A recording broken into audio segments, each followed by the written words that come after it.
Hello everyone, welcome to exam prep and Doubtnut. आप सभी का एग्ज़ाम प्रेप और डाउटनेट पर स्वागत है। और अपनी ये लास्ट आज एक्टिव पैसिव की क्लास है, जिसमें मुझे आपके साथ डिस्कस करना है future indefinite and future continuous. Rest of class में मैंने पूरा एक्टिव पैसिव आपको कवर करा दिया है। आज मैं आपके साथ ये लास्ट क्लास लूँगा। उसके बाद हम लोग जब प्रैक्टिस करेंगे तो फिर मैं आपको पैसिव टू एक्टिव बताऊँगा। वैसे पैसिव टू एक्टिव में एक्टिव टू पैसिव वाले रूल सारे रिवर्स हो जाते हैं, तो उसके थ्रू आप बनाना चाहें तो क्या प्रैक्टिस कर सकते हैं। तो अपनी ये लास्ट क्लास है। अब आप सभी लोग एंगेजमेंट बढ़ाइए, है ना। ज़्यादा से ज़्यादा लोग ऐड होइए और 1000 लोग हो चुके हैं। सभी को बहुत बहुत शुभकामनाएं, है ना। तो चलिए हम लोग क्लास को स्टार्ट करते हैं और जल्दी से मैं आपका आज एक्टिव पैसिव एंड करता हूँ। उसके बाद हम लोग लिटरेचर की क्लास स्टार्ट करेंगे, ठीक है।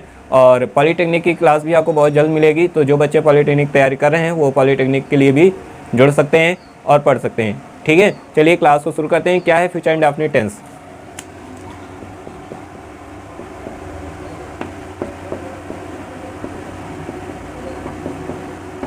तो फ्यूचर इंडेफिनिट टेंस जो होता है वो किस में चेंज हो जाता है? फ्यूचर कॉन्टिन्यूअस टेंस, ठीक है। फ्यूचर कॉन्टिन्यूअस टेंस में चेंज होता है। फ्यूचर इंडेफिनिट टेंस में आप देखिए हेल्पिंग वर्ब, मैंने कहा था आपको हेल्पिंग वर्ब से मतलब है ना। विल सैल, ठीक है।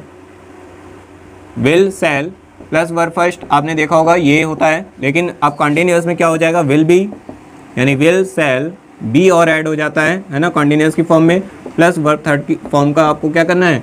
यूज़ करना है, ठीक। अब देखिए इसका एग्जाम्पल क्या हो जाएगा, है ना। फर्स्ट सेंटेंस है he will do it again.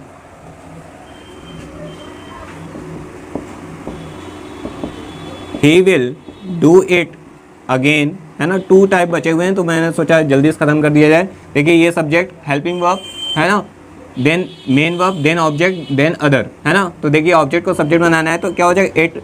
अब इट के साथ भी इट सिंगुलर माना जाता है तो विल बी यूज़ करना है, इट विल बी, है ना। और थर्ड फॉर्म क्या हो जाएगी? डन। थर्ड फॉर्म यूज़ करनी है, इट विल बी डन। देखिए अकॉर्डिंग टू सेंटेंस, है ना, it will be done by him, and उसके बाद क्या आ जाएगा? अगेन। क्लियर? ये हो गया आपका क्या? पैसिव वॉइस, यानी आपको पहले ऑब्जेक्ट को सब्जेक्ट बनाना है, देन विल, इट के साथ भी विल का यूज़ होता है अकॉर्डिंग टू दिस, है ना।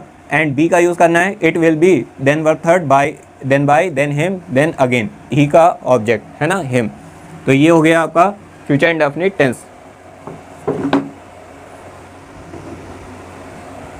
चलिए एक इंटेरोगेटिव लेते हैं।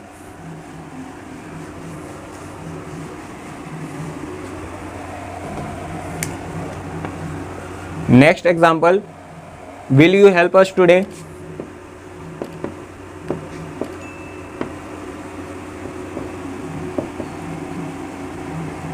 है ना। देखिए क्वेश्चन वर्ड मैंने बताया था हेल्पिंग वर्ब जहाँ है वहीं रहती है। तो देखिए वी, यहाँ अस ऑब्जेक्ट है ना, ये देखिए वर्ब मेन, हेल्पिंग वर्ब और subject, main verb, then object, है ना। ऑब्जेक्ट को सब्जेक्ट बनाना है अस को, तो अस को वी कर देंगे तो यहाँ आ जाएगा वी, है ना। वी की वजह से क्या आ जाएगा? सेल, है ना।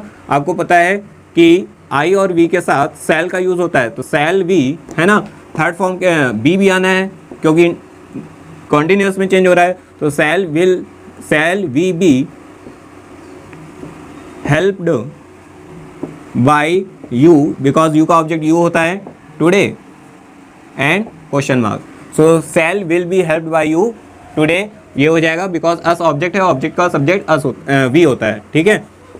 एंड वन सेंटेंस और राइट करते हैं, I shall not write a letter to him. I shall not write a letter to him. ठीक है। अब देखिए यहाँ subject, main helping verb, not, main verb, object, है ना। टू हिम अलग हो गया। तो आप देखिए ऑब्जेक्ट को सब्जेक्ट बनाएंगे, अ लेटर सिंगुलर के साथ विल आता है, विल नॉट आ जाएगा, देन बी, है ना, written, a letter will not be written bye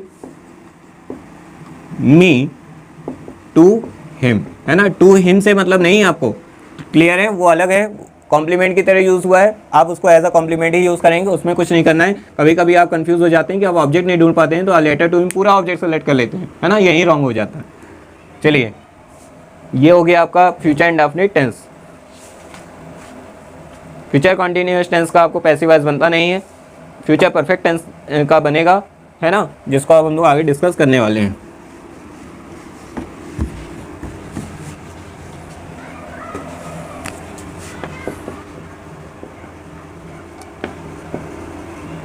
future perfect,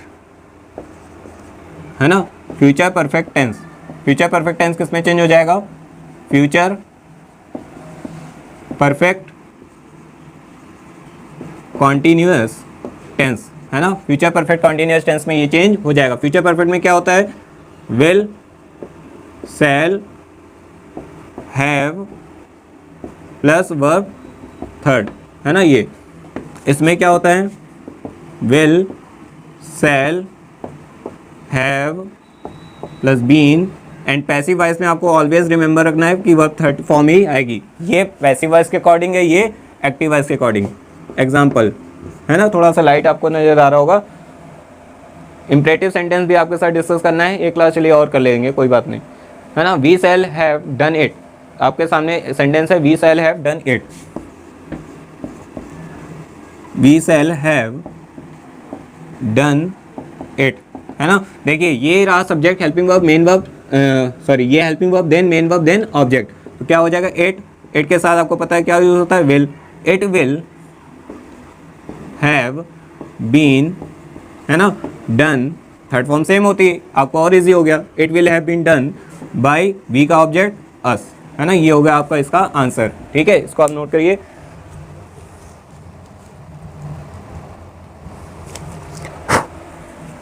चलिए नेक्स्ट एक एग्जांपल देखिए। अब आपको एक्टिव पैसिव समझ में आ चुका है, इसलिए मैं थोड़ा स्पीड में बता रहा हूं, है ना।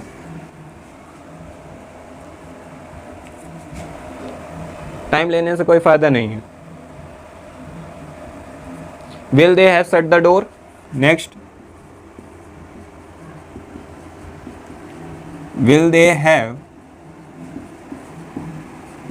शट द डोर, है ना। तो आपको पता है ये रहा हेल्पिंग वर्ब, सब्जेक्ट, है ना, then main verb then object. Object क्या है? द डोर, आपने कहा पहले उसको ही लिख लें। द डोर की वजह से क्या आएगा? विल, है ना। Then have again, then been, है ना। शट की थर्ड फॉर्म शट ही होती है ना, ये भी थर्ड फॉर्म ही है। तो will the door have been shut by them and question mark. देखिए कितना ईजी है, आसानी से, बस हेल्पिंग वर्ब भी तो चेंज हो रही है ना, बस उसी का अंतर समझना है आपको। एक्टिव पैसिव में कुछ बचा है क्या? अब आपको आसानी से समझ में आ रहा होगा सब। अब देखिए एक और, she will not have bathed in the Ganga. She will not have bathed in the गंगा, ठीक है। तो आप देखिए इसको कैसे बनाएंगे। ये रहा subject, helping verb, main verb then object.